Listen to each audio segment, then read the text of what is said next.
window awning mga ka-idol na PVC panel po. Pakita ko na po sa inyo.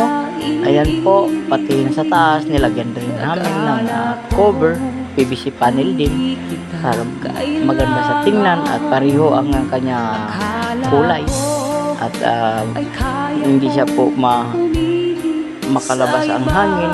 Kung halimbawa mag-aircon sa loob, hindi po makalabas. Ayan po, ipakita ko sa inyo.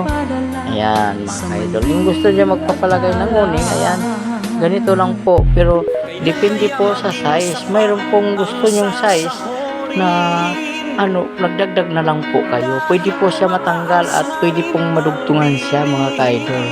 Ayan, thank you.